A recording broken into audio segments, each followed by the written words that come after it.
You know, I hate to admit it, but those Karmine Corp fans might have been correct. They were flooding my DMs at the beginning of this year telling me I didn't understand what Karmine Corp was about. And to be honest with you, I think at the beginning of the year, I really didn't.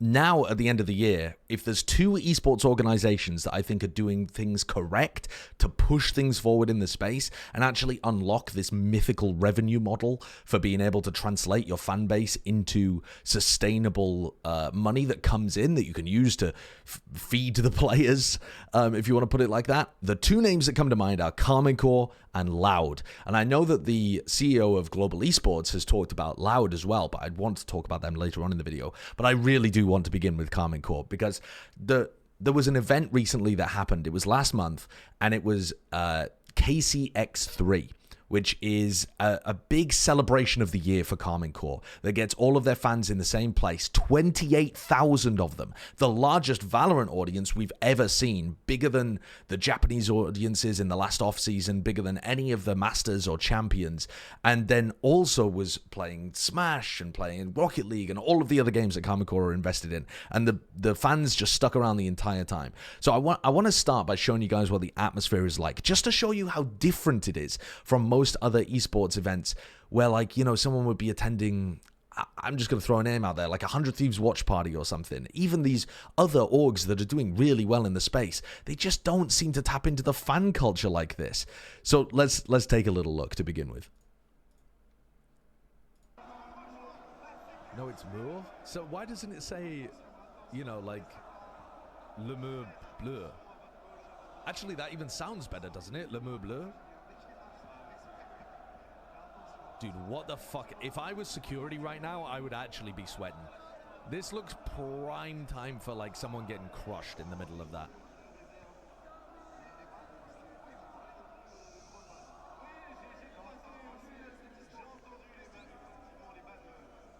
Because it sounds shit? Does that sound shit? That sounds fine to me. Wait, what is going on? What is going on? Why are they all sitting down on the floor? What in the...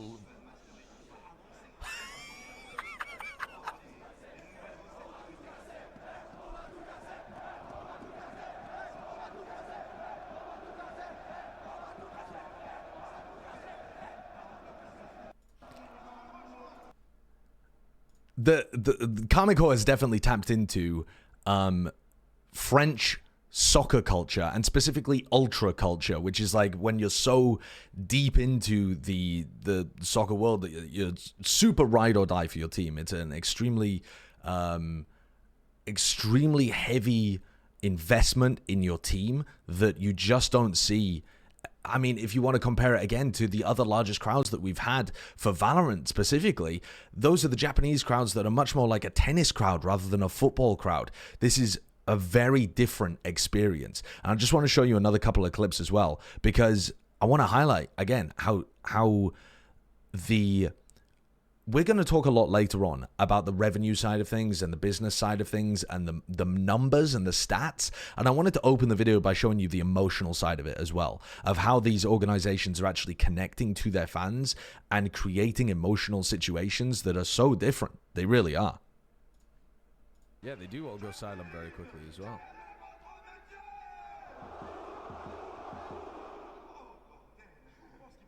Again, ancestral fear is coursing through my veins.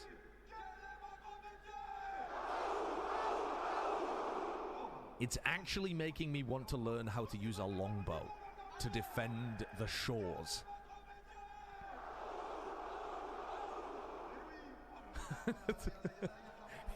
It's putting the fear of God in me. You should have...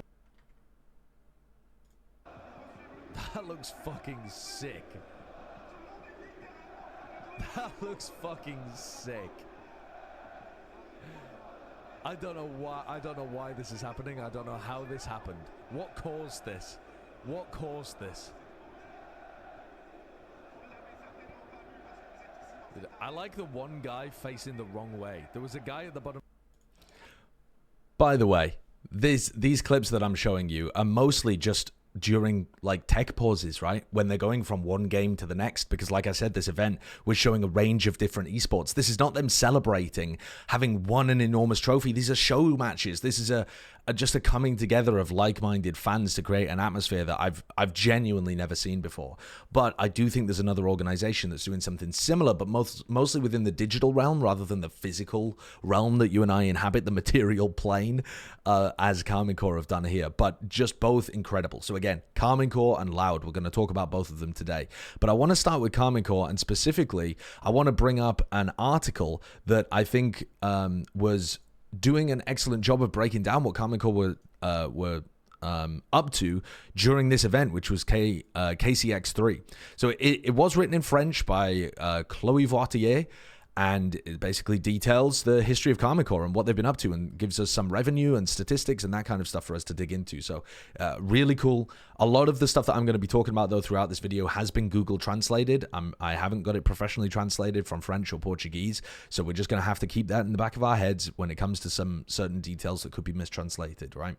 And take the spirit of it. Right, so 28,000 spectators, like I said, an unbelievable amount of people coming together in Paris for the KCX3 show. And some of the other really interesting things here, they sold 20,000 tickets in 48 hours, and they sold 11,000 seats at 95 euros as well. So that's generating over $1 million of revenue just from those kind of prime time tickets. I don't know what you really call them. The ones that are like the exclusive best tickets at a higher price, the premium tickets. So they had a budget of 2 million euros for this event, and they weren't intending to make a profit on it. This is an event where they're already gaining $1 million of revenue from one of their well, I keep saying dollars, but sorry, I should be saying euros. €1 million of revenue from their premium tickets. They had a budget of 2 million, but they weren't planning to make a profit. They were planning to use it as a kind of a showcase of all the things that they were capable of doing, and just aim to, roughly break even, or maybe even lose a little bit of money. But it's sponsored by brands such as Orange, which if you're a US viewer, maybe you wouldn't be aware of, but a very large mobile network, Intel, Fitness Park. This is the third time that they've done this, as evidenced by the name KCX3, and they've improved the production quality of it and the capacity of it massively as well. And specifically here, I found this to be incredible. So this is, again, the general manager of Karmine Corp saying, if we had only sold 15,000 seats, it would have meant bankruptcy. So again, just to run you through the numbers here, they sold 20,000 tickets in 48 hours. 11,000 of them were sold at a premium price for over €1 million. And then their budget was 2 million. They weren't intending to make a profit, which means they probably sold, I don't know exactly what the normal price of the seat was, but 17,000 tickets were sold at somewhere under €50. And they made a gamble. The previous version, the first version of KCX brought together 3.5 thousand, then 12,000, and they more than doubled their capacity from last year. And if they had only, they managed to sell 12,000 tickets last year, and they thought that they'd grown. But if they had misunderstood how much they had grown, and it had only been a small amount more, and they'd only sold 15,000 tickets, they would have been bankrupt. It's just an incredible thing to go for. I don't know why it's gone back into French. And they talk a little bit about how Karmine Corp has been created as well, which is a series of co-founders, content creators, and some that are providing business as well. I believe there's 3 people together. So Kamito probably is probably the largest, as far as I'm aware, founder of the company, the showman who's kind of at the center of Karmine Corp. And then they also have some other co-founders as well that are some content creators and some involved in the business side of it too. Interestingly, this is so much info to just find in an interview like this. It says for 2023, the company, which is running at break even, so they're investing money into the company, as much as they make, they're investing back in, which is a pretty common in fact, that's not even that common growth strategy. Normally, a growth strategy would be that you invest more into the company than it makes, and you actually lose money as it scales and as it grows. That's why a lot of esports companies are relying on VC funding, because they pump more money in than the revenue it actually creates. But Karmine Corp is working at break even. They're not. I would imagine if they wanted to make a profit, they could be profit focused, but instead they're focused on just reinvesting all of that money back into the company. But having said that, the revenue is 5 to 6 million euros for 2023. 40% of that revenue comes from sponsors, and 40% comes from the sale of derivative products, so stuff like merch, digital goods, that kind of thing. So it does also say here, Karmine Corp also receives remuneration from the purchase by players of certain digital objects in the Valorant and Rocket League games. Now, actually, it doesn't have any digital goods within the Valorant space yet, but presumably when they were doing this interview, they were talking about the fact that they were expecting some maybe at the beginning of 2024 or something like that. So, and I'm unaware exactly of how it works within Rocket League too. But this is wild. And again, another quote here: unlike traditional sports, esports cannot rely on the sale of broadcast rights, and the clubs do not have recurring ticket revenue. Esport is not football, but a good part of the fans are still there. And that's what I feel like Karmine Corp is doing so incredibly here, is tapping into their fan base in a way that really focuses on pulling that extremely rabid ultra culture from football within France, and maybe even benefited by the fact that Rocket League is one of their biggest games, and turning that into an esports fandom that's extremely centered around their content creators that have built the org. It's not a crazy thing to have content creators building an organization. A lot of the biggest orgs that we think of were at one point started by content creators. You know, Team Liquid had a player who started it all that was, you know, very early days of esports, a big player who had some following and tried to translate that. That's equivalent to what's happening today. It's just that these content creators are much, much larger now. People like Hamito, or people like Ibai, for example, who also has an organization, or people like Play Hard with Loud, who I feel like a lot of people don't really realize that is, or at least began as, a content creator organization as well. So, yeah, again, to reiterate, Karmine Corp for 2023 are looking at revenues of 5 to 6 million euros, with 40% of it coming from sponsors and 40% of it coming from merch, essentially. To contrast that to Sentinels, who I did a video about, and I'll link up there, Sentinels is about 60 to 80% the size of the revenue, at least based on their estimates for 2023. So they're about 2/3 to 4/5 the size of Karmine Corp in terms of the revenue that they're pulling in. And honestly, both of them started at about the same time. These are both fairly new esports organizations. You know, one does not have a massive advantage over the other. And Sentinels isn't, despite having that aspect of them that was being publicly traded, they're not as open about how much is coming from sponsors and how much is coming from merch. They did say within 2022 and 2023 that their merch sales had increased dramatically. We know that Sentinels was spending $500,000 in 2022 on the cost of their merch, but that doesn't tell you how much they actually sold it for. You're expecting them to sell it for more than they bought it for, obviously. If it made even any money, if it was, you know, let's say the merch was break even, right? And they just made it to make it, not even to make any money, then they would be making 20% of their revenue from merch. That's obviously going to be quite a bit higher. Is it going to reach the 40% mark that Karmine Corp are at? Probably not. It feels to me like Karmine Corp probably have very engaged fans that tend to buy their merch at much higher rates, though without the level of transparency from other organizations, that's very difficult to know. And now I want to move on to talking about Loud, because I originally intended this to only be a video about Karmine Corp, honestly, because I wanted to talk about what they were doing. And then I realized that you have to contrast it to other people within the space, and Loud, I think, are one of the best organizations to contrast things to. Because while Karmine Corp seem very focused on the building the gaming culture up, that's something that Loud have done in the past, but Loud also have a lot of other different verticals. So let's talk a bit about Loud. They're an esports organization that has been profitable since the very beginning of their creation. They were formed by a content creator called Playhard, whose real name is Bruno Bittencourt. And they're saying the right place, right time in 2014. So we're talking a long, long time ago that their founder got their start in terms of the YouTube space. And they started off in Garena Free Fire, which is a massive game within Brazil. At the time of creating Loud, Playhard had more than 10 million subscribers. In fact, I think it was actually more than 11 million. That's what a different article says. But let's say 10, 11 million, something like that.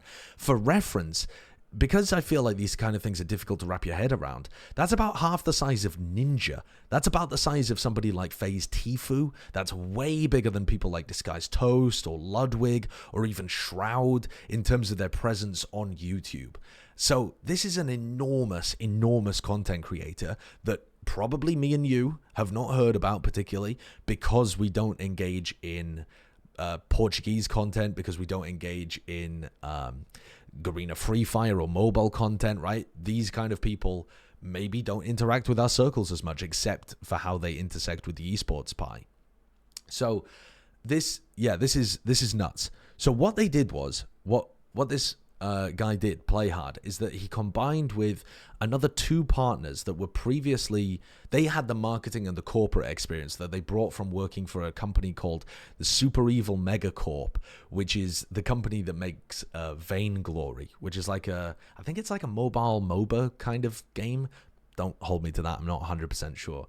But they were Vainglory staff that had worked in partnerships and working with kind of Twitch people, one from Brazil, one from Canada. And they decided to partner up with Playhard and make this esports organization. And I think there are some really good articles on this. But one of the, again, to set the scene a little further here, what I would just want to point out is Loud were the first esports organization to reach 1 billion channel views. And that is nuts because they managed it within 16 months.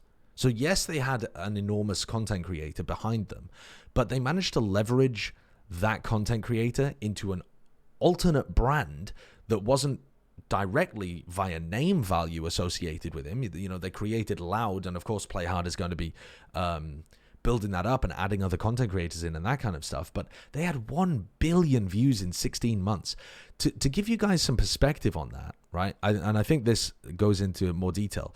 That was 461 videos with over 1 billion views. That means that for the first 16 months, every single video was averaging over 2 million views per video on YouTube. That is nuts. That's unbelievable. It was the fastest growing YouTube channel on the website in 2019. And there are frequent comparisons made to FaZe, who were the second largest organization in terms of views. FaZe had been around for 9 more years than Loud had, and still hadn't reached 1 billion views. And in fact, FaZe Clan, even now, if you go and have a look at Loud, right? I'm looking here at their most popular videos, 44 million, 34 million, etc., etc. And if you look at their About page, they now have 2.4 billion total views on their channel. Now, of course, this isn't always going to be exactly like to like, because some organizations are built in different ways and don't really put all of their content on the main channel, and they have, you know, a Valorant division and a League of Legends division and stuff like that, and maybe if you combine them all together. But still, this is bonkers. And if you compare it to FaZe Clan, who have 8.5 million subscribers, their most popular videos, 12 million, 11 million, etc. And their About page, they're at 1.1 billion views. So Loud is now twice as much viewed as FaZe Clan on their YouTube channel. Now, that doesn't account for the other kind of people that have spun off in different directions from both of these organizations, and I don't know exactly what the numbers look like when you put them all together. But this isn't a pissing contest. This isn't the point of the video, is to have a dick measuring contest between Loud and FaZe Clan. My point being that this is a very new organization, or at least it was back in like 2019, and the acceleration was unbelievably dramatic. And I think this article goes into a lot of really good detail about how this happened. This is an article on the Esports Observer by Victor Frascarelli, and this was in 2020. So this is right about when Valorant is really beginning to kick off. And it's talking about, it's like an interview with some of the people involved, the three co-founders, Bittencourt, Ortega, and Ho. And I wanted to pull out some of these important quotes from here. So they're talking about why they decided to go into Brazil. Obviously, they had a lot of groundwork there already. But look at this. I had no idea about this at all, but Brazil also stands out in the consumption of digital content, being top 3 in the world for the consumption of digital content. I don't know how that's exactly being measured, but that's clearly something that made them feel extremely confident about having Brazil be their opening market. And something that they talk about a lot throughout a lot of these different interviews is the fact that by investing in a developing market like Brazil, you can kind of look at what's happening over in, let's say, the United States, because that's one of the things that the founders keep referring back to.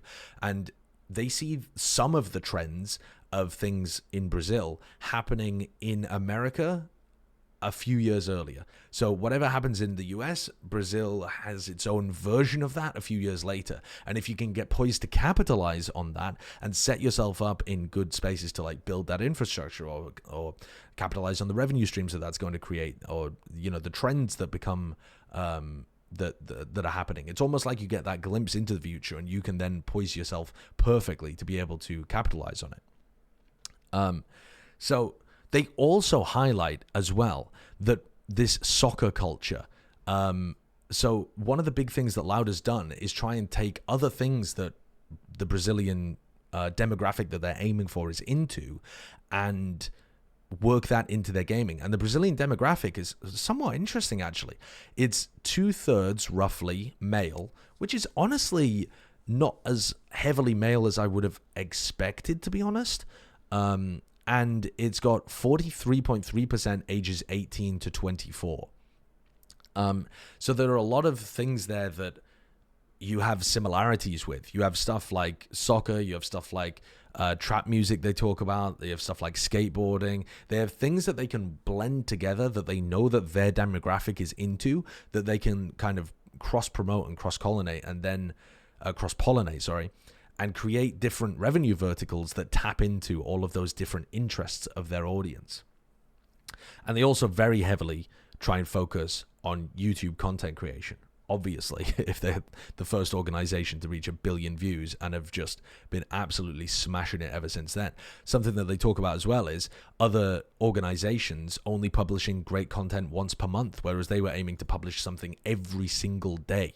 Not necessarily all on their main channel, but all on, you know, the different Loud content creators channel as well. So Free Fire was the game that they really went into, but they talk here in this as well about investing into music. So they say that there are 3 pillars that Loud focuses on: gaming, lifestyle, and music. And I think this having been written in 2020, there are actually other pillars now that Loud and Loud's partner company that we'll get on to talking about, parent company, that we'll get on to talking about later, are focused on. But I think it's a good idea to keep these 3 pillars in mind: gaming, lifestyle, and music. And the gaming aspect acts as a marketing side to sell the lifestyle brand and to sell the music brand. So the gaming stuff is really marketing, right? And I think that that's a really important thing to remember too, is that where Loud are finding a lot of success is by using their gaming side of things to create a fever pitch buzz and excitement and hype and market other things to their fan base and create their revenue in other directions.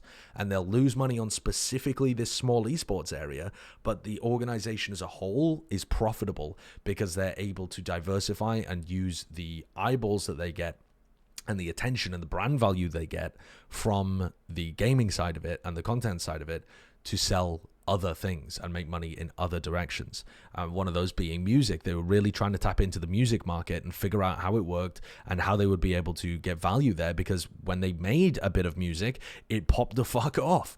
So they also then ended up, this is in April of 2021, so almost a year after that article, the same person writing another article for the Esports Observer about Loud signing this Brazilian rapper and entering the music business for real.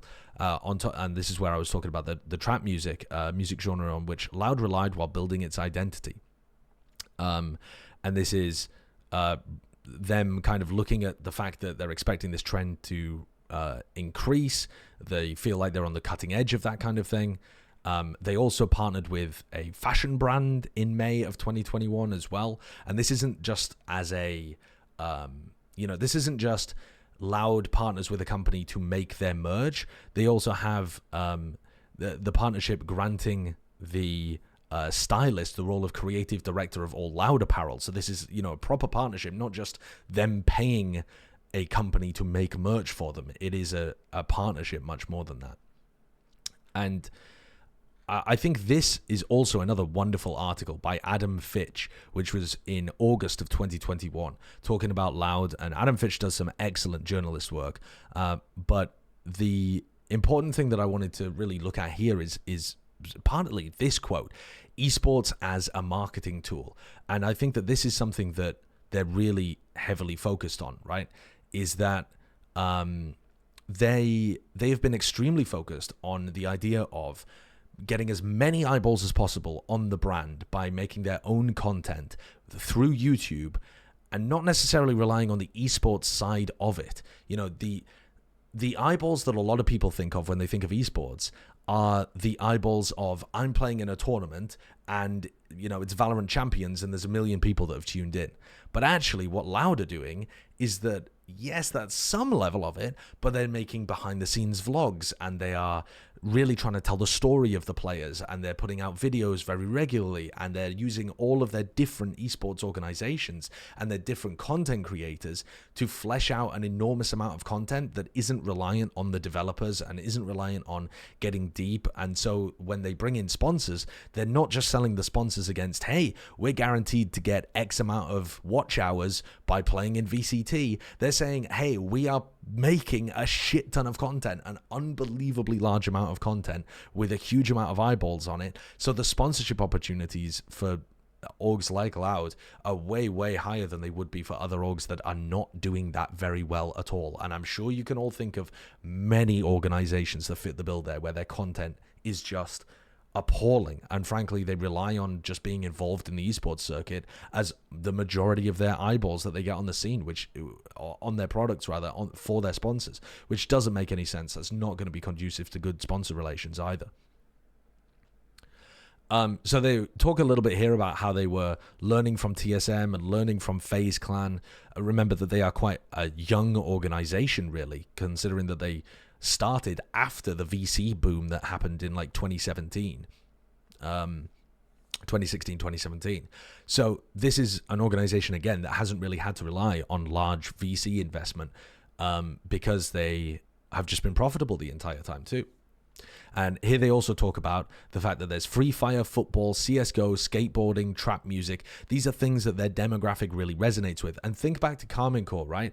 The fact that I really feel like the games that they're involved in and the way that they craft their fan culture is definitely tapping into other things that their French audience, primarily French anyway, are super invested into. And soccer being one of the big ones there too. But the fact that they have a very content-centric idea, but certainly Loud have many more verticals that they go into, many more different diversified interests, and one of those being skateboarding. This is nuts. They signed skateboarders ahead of the Tokyo Olympics, and one of their co-founders says that they signed them for 5 years, and the big opportunity as they see it is that an underground sporting community is now becoming an official sport. And that means that if you are one of the main brands positioned there to capitalize on that, and here they use the analogy of football, NFL, I don't know what the NB is, to be honest with you, but, big traditional sports things, if you were there right at the beginning, you would have a huge opportunity on your hands. So trying to position themselves on the ground floor of these various different things that are happening within the space gives them massive growth opportunities. So they're looking to try and see how big can skateboarding get in 5 years? What opportunities will there even be? Whether that's grassroots or professional. And here's the other thing about Loud. They don't just focus on the professional side of things. They also focus on stuff like gaming arenas inside malls or building a bunch of skate parks. The idea being that if they can build skate parks around Brazil, they can leverage the real estate within those skate parks for partners and sponsors and work out make the most out of that traffic. So they're not just thinking we need to sponsor the people at the top of the scene. They're also thinking we could build a bunch of skate parks ourselves, put up our sponsors everywhere, and have like Loud branded skate parks which you can go to sponsors and sell like their billboards. So moving themselves entirely out of not entirely, but moving a portion of them out of the digital space into the real world kind of space as well. So it really is a all-encompassing, holistic approach to building an esports organization, and one that a lot of other orgs are way behind on. A lot of other orgs would kill to even have the content side that Loud do, but Loud are also trying to push things in terms of their diversification as well, because they don't have to worry as much about the content side of things. So yeah, there's more comments here about in emerging markets as well, and where there's more opportunity because there's less infrastructure being developed too. But yeah, it's extremely interesting. I also want to talk about this though, because Loud themselves have very recently, I say very recently, but it was last year, July of 2022, but that is still fairly recent. Loud has kind of split into 7 different companies, and they are now owned by this parent company that was specially created as a holding company for this, called Space Caps. And this is part of their founders' move into Web3, of them trying to make a bunch of like NFT stuff and that kind of thing, which apparently NFTs are received much more openly in Latin America and Brazil, possibly due to more unstable local currencies, is one of the articles that I read was kind of theory crafting. But it also might just be a difference in terms of how they're perceived culturally. I'm not sure. But anyway, the focus here being that when you look at the other things that just kind of split off when they decided to restructure in this way, it's really obvious the groundwork that Loud has put in. For example, Loud, is now just so Loud was previously everything, right? Now Loud is just the gaming side of things, and they have a bunch of other like NFT stuff, but the ones that specifically interest me the most are Druid, which is their marketing agency side of things. So that's their ability to engage with brands and that kind of stuff. So they have now an entire company that's, I think they've brought them in as well. It's kind of difficult when I'm looking at stuff in Portuguese, but it looks like there was some degree of bringing people in from the outside and building this up, and now it's a part of their own company, Space Caps. But they are a marketing agency that do all sorts of different things. They have run brand activations for YouTube, for example. They sent out shorts, literal, like you wear them like short pants, shorts, to advertise YouTube shorts to different creators and try and get them on board and really generate some hype around that. And so that kind of like advertising campaign, marketing division is Druid. Sunday is a content creation production agency, so a production company called Sunday, which is underneath the same parent company. So if you're trying to think about how you create good content and sponsor that content, you need the individuals, which is Loud, either the influencers or the esports players. Then you need to make the content, which is Sunday. Then you need to sell the content, which is Druid. And then they also have other things like the Outplay company, which there isn't very much information about, but calls itself a metaverse development company. They used to run a GTA, in fact, maybe they still do, run a GTA roleplay server, but it seems to be some kind of like talent agency kind of thing. where they represent different large content creators that are very invested in like the role play side of stuff, things that people call the metaverse, but are basically just different types of playing, games that are extremely large on Twitch, where you're role playing as a different character in your life. And then they have a bunch of like NFT stuff as well, because they're trying to go down that kind of avenue. Again, trying to stay ahead of the game, I suppose, especially if they're in a region of the world where people aren't as bothered by the obvious downsides of that kind of stuff too. So really, really interesting kind of stuff. They also, in December of last year, about a year ago, almost 10 months ago, signed a football content creator, like brand ambassador kind of thing. So this is a social media phenomenon who is heavily into the world of football, and they released this article, which I don't think pretty much anyone's even looked at, because it's just on their Space Caps parent company website, and it doesn't give you the most information in the world, but it kind of alludes to some of the reasons why they've partnered with people from, the world of social media meets traditional sports. They think that there's a large crossover between the two audiences, which I think makes perfect sense. I mean, this would be the same thing with Karmine Corp, in my opinion. And then career management and LOUD are synonymous. This is a huge one. It really feels like one of the biggest drives for people to be in with LOUD. You might ask yourself throughout this entire video, how can LOUD afford to have so many content creators signed to their under their umbrella? But I think one of the biggest draws to LOUD is that they are successful at being able to sell against the content that their creators provide. If you're a content creator and you're small, it's actually really difficult to monetize effectively.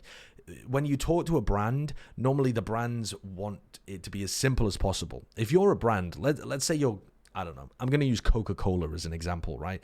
Let's say you're Coca-Cola. You don't want to get in touch with 1,000 people.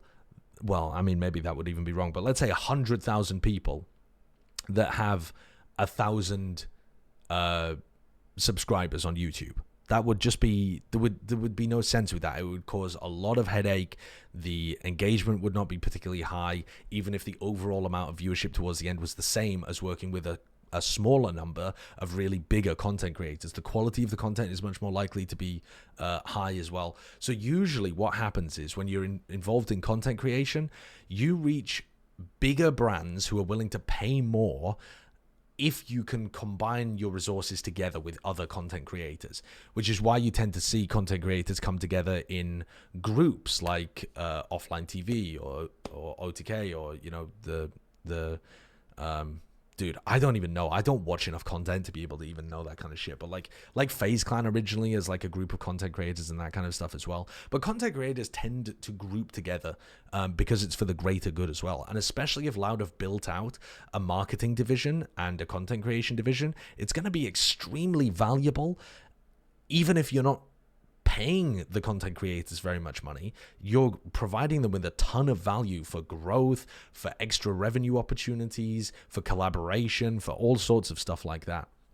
So, and especially if they also have other more strict agency associations, like they kind of allude to with Outplay, though I'm not sure that that would really make sense for a football influencer. But yeah, LOUD is one of the main influencer hubs in Brazil, with more than 50 talents creating content and experiences on different social networks and streaming platforms. So just being associated with them is a huge deal. They have massive companies, Burger King, and I think they made like a bank card and stuff. LOUD are pretty huge in terms of what they're able to do with other companies in Brazil. And that's a massive advantage. And that also, again, think about what that does. If you're an esports org that's trying to attract talent by just paying them, right? You're trying to attract a streamer and you're like, well, we can't really help you grow, so we're going to pay you like a few thousand a month or something to be associated with us. Or maybe it's more than a few thousand a month. Maybe it's a huge amount of money to be associated with us. Because in that situation, the content creator is actually providing the brand to the org most of the time by adding those extra eyeballs. If you can create more of a symbiosis where the org helps the content creator as much as the content creator helps the org by acting more like an agency rather than just an organization, like a name, then suddenly by opening up those extra revenue streams, you have a massive advantage over your competitors, other organizations, trying to attract those content creators in. So I think that's something that esports orgs have really struggled with, is finding the value from adding more eyeballs to their product whilst paying for them, because they don't have the money to be able to do that. And here LOUD are kind of indicating that it's more of a quid pro quo rather than a pure like paying people to be part of LOUD. And one of the other things that they really one of the things that Play Hard specifically highlights goes hand in hand with that when he talks about player salaries. So this was when he was on Disguised Toast's YouTube channel. Oh, not YouTube, probably it was Twitch, my bad. But he's on the YouTube channel now because this is a VOD. But this was at Lock-In, I believe. And they were talking about it because it was in Brazil. And just take a listen to what he says here.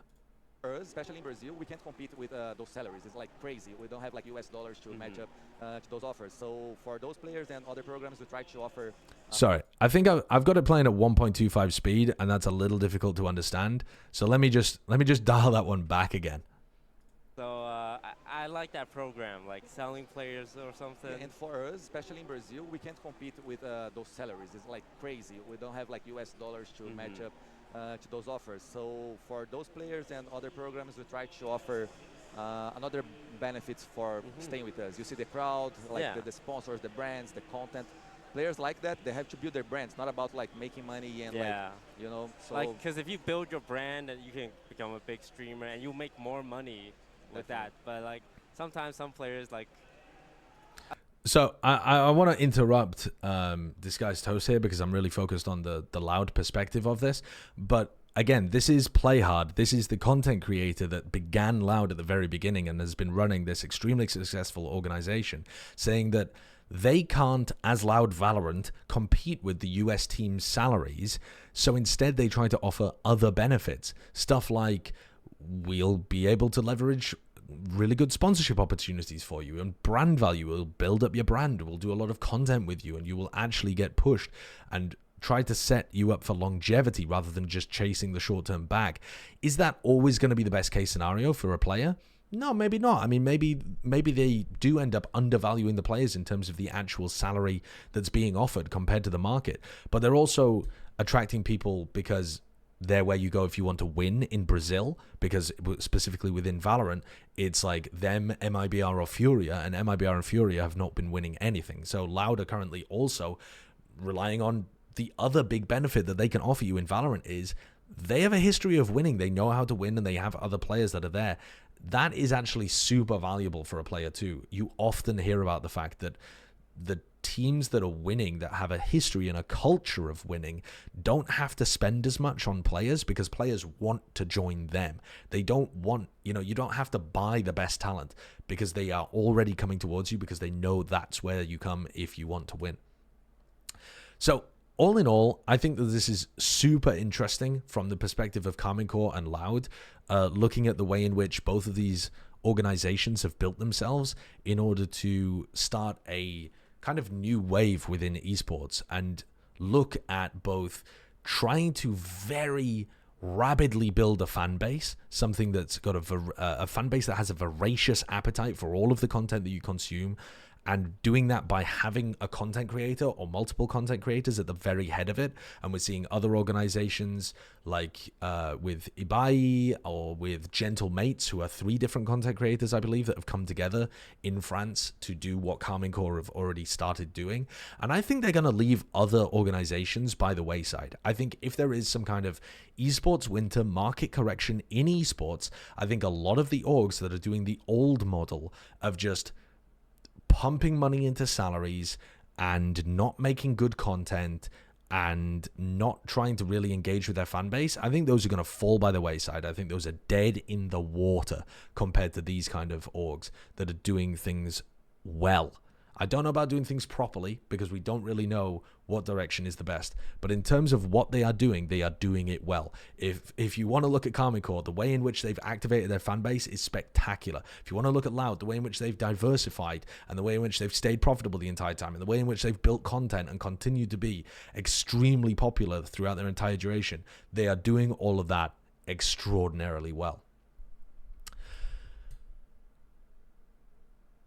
I'd love to learn about more organizations that are based in Pacific as well. The language barrier does tend to be a pretty big problem, but if you know of any orgs that have cool interview pieces or stuff like that, please post them in the comments below. And if you want to see more Valorant information or esports industry information, casting stuff, co-stream stuff, all sorts of things like that, then subscribe to my YouTube channel. I know that you're not. If you ever scroll down, I bet you're not. I've only got something like, I don't know, 13k subs, something around there, and I'm getting more viewership than that in all of my videos. So I guarantee that a bunch of you are not subscribed and you just think you are. So have a look, give me a sub, and tune in for the next time.